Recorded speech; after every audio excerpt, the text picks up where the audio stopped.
बिस्मिल्लाहिर्रहमानिर्रहीम अस्सलाम वालेकुम खैर मकदम तुहद बे फिर सान यूट्यूब चैनल पे ये जन नाव cook with Ambreen video start करने ब्रो अगर तुम ये चैनल पे नई छो चैनल कर सब्सक्राइब तो वीडियो वो एंडस ताम आज कर बह तुम शेयर सूज हुंद हलवह कित बनाने चलो करो रेसिपी स्टार्ट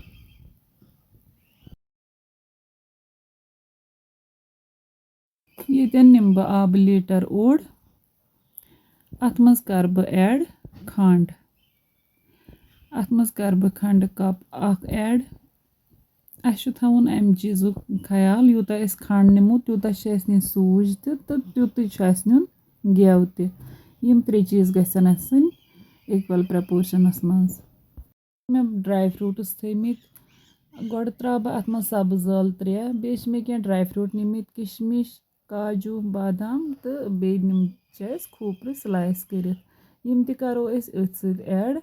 अम पत करो थोड़ा सा कोंग ऐड वन थो गैसस पे थोड़ा सा करो यह मिक्स तो अनो ग्रेख ये मिक्सचर ग्रेकान वन यह थो वन पत्थर तो वन करो बाकी तैयारी मे बान निमुत अत मज त्रा बह सूजी कप अख तो यह करो थोड़ा सा रोस्ट गड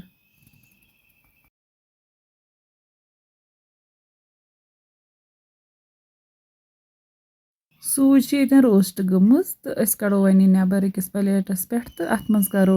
गेव कप अख ऐड बानस मज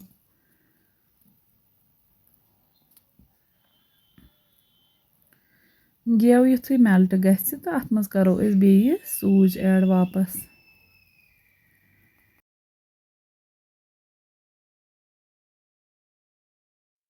सूज ऐड कर सूज बिल्कुल असल पे रोस्ट कर आम रोजन कहें अस रोजन चमचे हिला चलावान चलावान ये ताकि सूज गि रोस्ट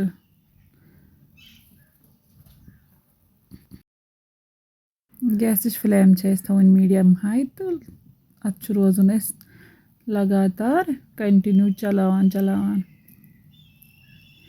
ये गई सूज असल आए रोस्ट गई अत आव असल कलर तो वन करो अत आब ऐड अतन करो गोड गैस लोत वन करो अत खंड आब ऐड ये मज खंड थोमुत त्रित बे ड्राई फ्रूट्स बाकी यह आराम सान अत ऐड कर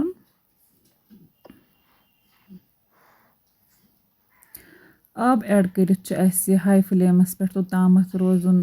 कुक करान योताम अत यह आब श्रेप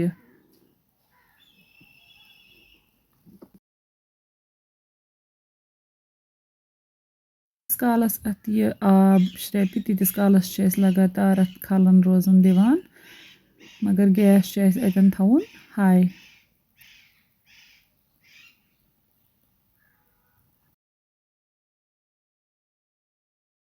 ये हेतुन ये आब श्रपुन वन करो गैस सिमस पे तो ये दिमो वन मज मज खलन तोताम वन थवन इथे पे योताम यह गेव यह खस पेट कुन अस वन इथे पे दमस पे थवन लगभग 15 मिनट पत दिस अत नजर तो सोन हलवह यह गोमुत तैयार हलवह गोमुत तैयार तो करो वन यह सर्व अगर तुम सान रेसिपी पसंद आम वीडियो करो लाइक तो शेयर तो कमेंट बॉक्सस मज दीजो पन राय अल्लाह हाफिज़।